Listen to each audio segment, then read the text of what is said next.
Break के बाद आप सभी का एक बार फिर से स्वागत है। जोधपुर से खबर है। जोधपुर में अरविंद सिंह नाम के एक युवक के सिर में खेलते समय सरिया घुस गया।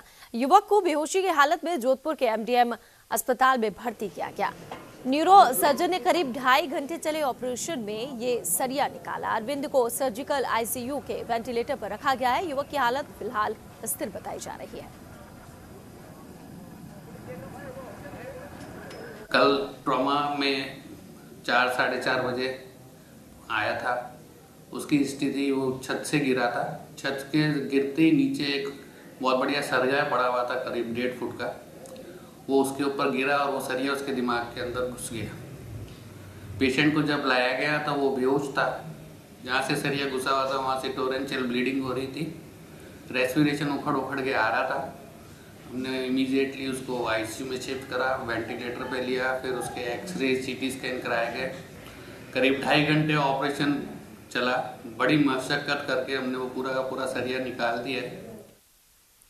झालावाड़ से खबर है। यहाँ पर कोतवाली पुलिस ने बड़ी कार्रवाई करते हुए एक स्मैक तस्कर को गिरफ्तार किया है। पुलिस ने इसके कब्जे से 250 ग्राम स्मैक और एक स्कॉर्पियो गाड़ी बरामद की है। स्मैक की अंतर्राष्ट्रीय बाजार में कीमत करीब 25 लाख रुपए आकी गई है। झालावाड़ जिले के अकलेरा थाना क्षेत्र के मिर्जापुर गांव निवासी आजाद झालावाड़ में ही रहकर लंबे समय से इस गोरख धंधे को संचालित कर रहा था। तस्कर के तार मध्य प्रदेश सहित कोटा और जयपुर से जुड़े हुए बताए जा रहे हैं।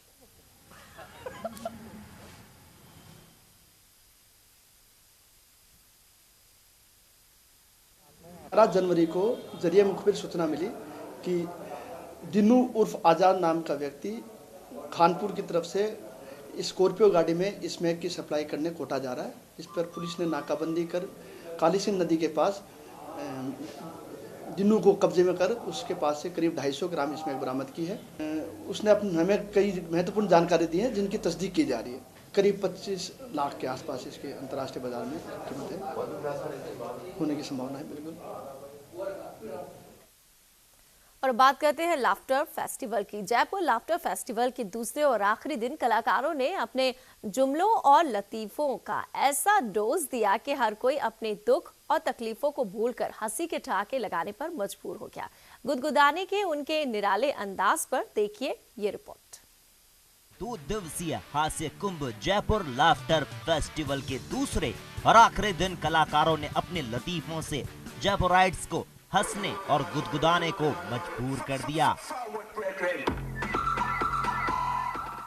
फेस्टिवल में कॉमेडी नाइट्स विद कपल में बुआ यानी कि उपासना सिंह जयपुर में इस हसरत से आई थी कि उन्हें उनका हम सफर मिल जाए। लो जी, मुझे पता था मेरी शादी जयपुर में ही होगी। देख सुन दीपक, यहाँ ना मेरी शादी करा दे। देख कितने सारे लड़के दांत नहीं निकाल के देख रहे हैं। वो देख हैनक वाला भी है, ओहो वो थोड़े कम बालों वाला भी देख रहा है मुझे। राजीव निगम और पन्या सेपट ने भी हंसी की फुलझड़ियां छेड़ी। राम राम सा, हाय जयपुर। जब हमारे संवाददाता ने राजस्थानी हास्य कलाकार पन्या सेपट से जाना कि जिंदगी में हंसना कितना जरूरी है, तो देखिए उन्होंने क्या कहा। आज की जिंदगी के मायने साहब हास्य ही जरूरी है। बाकी खून चोस बढ़ेंगे तो कहीं को ने हर आदमी जल रहे छे, एक दूसरे ने देख मशीन की जहाँ भाग रहे छे, पीसा के पीछे भागे जा रहे छे, मतलब ठहराव कोड़े को ने। वहीं कॉमेडी के जनक कहे जाने वाले राजू श्रीवास्तव से जब पूछा गया कि उनका कॉमेडी का सफर कैसे शुरू हुआ, तो देखिए उनका क्या कहना था। सीखने की प्रक्रिया है ये, और इसमें कोई ना कॉमेडी किंग होता है ना कोई जनक होता है। और ये स्कूलिंग से ही था। जब मैं स्कूल में पढ़ रहा था तो अपने टीचर्स की नकल उड़ाना, हमारे हिंदी टीचर कैसे चलते हैं, मैथ टीचर कैसे आते हैं। साथ ही कॉमेडी सर्कस से अपनी पहचान बना चुके वीआईपी से हमने जानना चाहा कि टेलीविजन के जरिए हास्य कलाकारों की इज्जत कैसे बढ़ रही है। बिल्कुल, टीवी ने हम लोगों को नाम दिया है, शोहरत दी है और एक चेहरा दिया है। जो जैसे मैं सबसे बड़ा थैंक्स कहूँगा मीडिया को कि आप लोगों ने हमें स्टार बनाया है। कार्यक्रम में मौजूद केसर देव मारवाड़ी ने अपने हास्य व्यंग्य से राजस्थानी भाषा में अपना परिचय करवाया। मैं क्या गांव का रहने वाला आदमी अभी जयपुर शिफ्ट हुआ हूँ, और जब से जयपुर शिफ्ट हुआ मेरे घरवाली को भी सिटी में आकर के मॉडर्न होने का चस्का चढ़ गया। अब वो जहां भी पार्टी में जाती है वो पिंक साड़ी पहन के जाती है। मैंने पूछा ऐसा क्यों? बोले पिंक सिटी में रहते हैं, गुलाबी नगर में रहते हैं, इसलिए कलर मैचिंग कॉन्सेप्ट। और अब मैंने कहा वेरी गुड। पिछले दिनों में लाल किला गया, वो लाल साड़ी पहन के गई। मैं हरियाणा गया तो वो हरी साड़ी पहन के गई। मैं पीली बंगा गया, वो पीली साड़ी पहन के गई। भाई साहब, अज्ञात आशंका के चलते मैंने तो नागालैंड का टूर तो कैंसिल ही कर दिया। फेस्टिवल में आए जज्बाती कविताओं के लिए प्रसिद्ध जय चनियारा ने हमें ये बताया कि आने वाले वक्त में वे टेलीविजन में कहां दिखाई देने वाले हैं। अभी मेरी कॉमेडी नाइट्स विद कपिल में शूट की भी बात चल रही है, तो बहुत जल्दी लोग मुझे उसमें देखेंगे और आगे जो भी होगा ऊपर वाले की मेहरबानी। ये थे जय चनियारा। कैमरा पर्सन राजेंद्र शर्मा के साथ लकी जगवानी, न्यूज इंडिया। इस तरह के उत्सव से जयपुर बाशिंदों के लिए खुशनुमा संयोग देखने को मिला, तो साथ ही सुनहरे पन्नों में पिंक सिटी की एक और पहचान दर्ज होती नजर आई।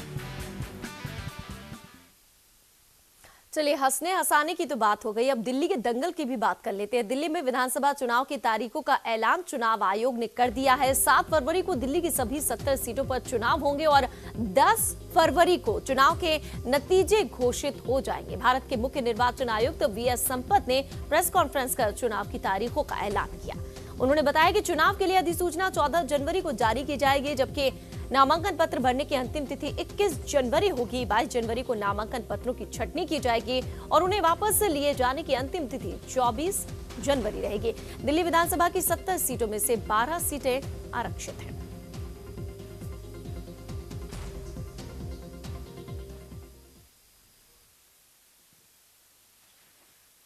Date of poll the 7th February Saturday. Date of counting 10th February Tuesday. Date of notification is 14th January. That is Wednesday, the 14th January. Last date of making nomination is the 21st January.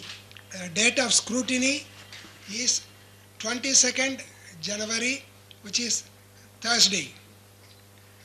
Last date for withdrawal is 24th January, which is Saturday.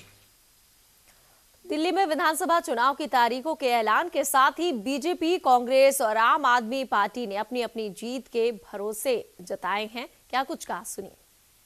कि दिल्ली की जनता और Bharatiya Janata party पहले से तैयार है।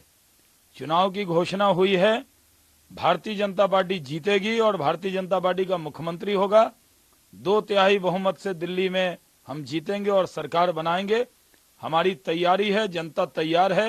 लोगों का चल रही है तैयारी। जब इलेक्शन जिस दिन से हुआ, जो इलेक्शन होगा, तैयारी चल रही है। व्यक्तिगत तौर पर हर जो चुनाव लड़ने वाले कैंडिडेट है अपने स्तर पर हर जगह चुनाव प्रचार में लगे हैं, कंसर्न करने में लगे। कांग्रेस की नीति और कांग्रेस की कार्य किए हुए 15 साल का हर घर तक पहुंचाने का काम कर रहा है और चुनाव तैयारी में है। इन तारीखों का इंतजार कर रहे थे। अब मैं दिल्ली वालों से अपील करूंगा कि अपने विवेक का इस्तेमाल करते हुए एक ऐसी सरकार चुने जो उन्हें वास्तव में महंगाई कम करके दिखा सकती है, जो भ्रष्टाचार रोक के दिखा सकती है। ऐसी सरकार चुने, ऐसी सरकार ना चुने जो बस सिर्फ भाषण देती है और जब करने की बारी आती है तो सिर्फ ज्ञान बांटने लगती है। ऐसी सरकार से बचें। तो सभी अपनी जीत के दावे कर रहे हैं। 10 फरवरी को पता चलेगा कि आखिर जीतता है कौन। बहरहाल इस बुलेटिन में इतना ही। हमें दीजिए इजाजत। नमस्कार।